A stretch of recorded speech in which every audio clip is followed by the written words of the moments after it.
Kia ora everyone. Look, I just thought I'd do a quick video for you all at the start of the year. I know I did a couple last year in the webinars talking about our business planning and stuff, but I just want to give you a bit of an update on a few things that are happening now and some of the exciting things we've got coming up during the year. After 2020 being to put it mildly, a very challenging year, but one which we weathered, and due to some prudent decision making and some sacrifices, we all got through it, which is fantastic. I hope you all had a great break and a relaxing holiday, and are back rearing and ready to go.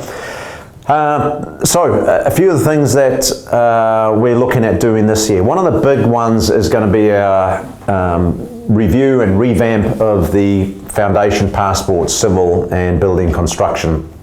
We did a bit of work last year towards the end of the year with the industry, and the big change in that is going to be our involvement with the industry. We're going to have an industry steering group, we're going to have industry expert groups, and I really want to bring industry along on the journey so that the end product becomes a product that we are custodians of on behalf of industry, and that our foundational training, even more than it is now, becomes very much the industry's training standard.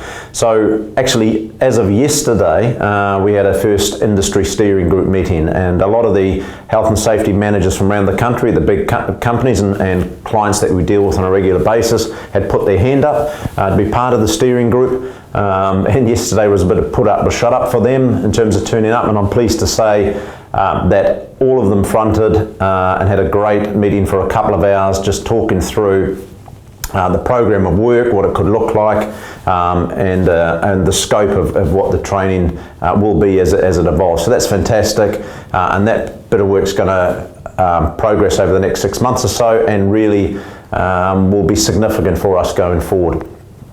A couple of other things.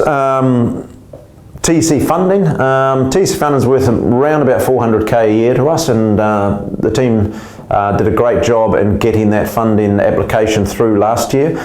This year we've got a record number of scholarships, which is going to put a little bit of pressure on some of our advisors around mentoring, but we're going to try and bring these people through in cohorts wherever possible. We've got about 64 or 65 scholarships.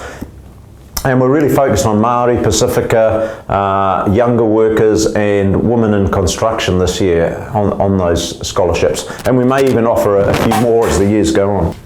So we're quite excited to have that funding, and we've just got to make sure that we use it wisely, because we obviously have to report back to TC on how we're spending it. And it's really focused on building safety leaders, not just people doing ad hoc courses, linked very closely into our certificate program, which is fantastic. Another thing which I was involved in just before Christmas was signing off a MOU, that's a Memoranda of Understanding, with Massey University School of Built Design. And what an MOU does, it's an agreement between parties that they will collaborate and work on various projects. I said last year that I really wanted to focus on research, and this is part of our shift as an organisation from just being seen as a training organisation to truly being a leader in the construction space. So we signed that MOU with Massey. We've been doing our first research project with them, which is around stress in the industry. That has been completed and reports are being compiled, but we'll also be looking to do other projects with them in the year ahead, and look at where we can do joint funding applications. So that's quite exciting, and I think it's really important in terms of building our brand that we're involved in those things. Just while I was on courses, our mental health course, we did a lot of work with St. John's last year around a mental health and construction course that was due to be rolled out. Well, not due to be rolled out. We were looking to roll it out last year, but obviously COVID intervened.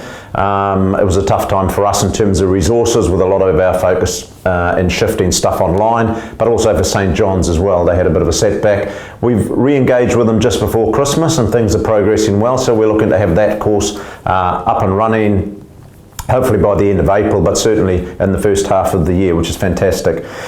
The other thing that we had to put on hold last year was our website rebuild.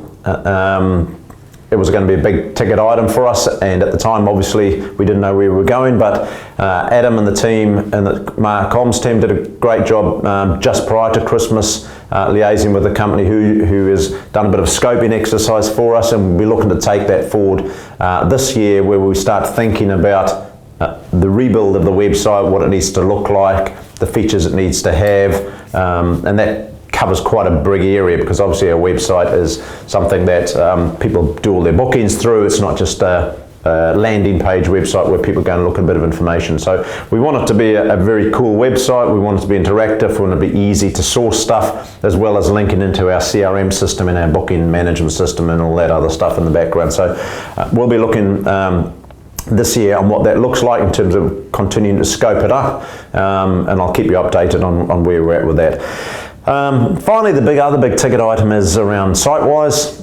Sitewise actually had a stellar year through COVID last year, and which is fantastic. And I've always looked at Sitewise as something that we should be leveraging off for the broader business, that has broader applicability than construction, and a number of companies have come on board this year who aren't construction companies, the latest big one being Ravensdown Fertilisers. So Sitewise continues to grow, and I think there's a lot of opportunities for us as we look at broadening our markets beyond construction into areas that are aligned with construction and would work well with the site-safe model of operation, to really review that and look at that during this year. So we'll be doing that as well. That's probably it for now. I just want to leave you with our conference that's coming up in, I think it's the 27th of May, off the top of my head. And what we're going to be looking at that, the theme is going to be The Journey Continues. You know, we had a theme a year and a half ago when we did our last one, because we didn't have one last year, was One Team, One Journey. I really think that came to the fore last year, where we truly did work together as one team, and we are on this journey together. We're all in the waka together with the industry, and so this year we want to continue that journey. 2021 is going to be a big year, still going to be a year of uncertainty with everything that's going on in COVID, but we want it to be a good year for Site Safe, building our brand, building our reputation. Last year we got the mandate from the vertical sector to be their spokesperson on behalf of safety, which was fantastic. So we want to build on that, and I want to really seize that mandate and take it forward. So let's work together to make 2021 the safest year yet, and a great year for SiteSafe. And I just want to thank everybody in the organisation for your ongoing support and the faith that you've placed in me and our leadership team. So thank you all very much, and we'll catch you next time.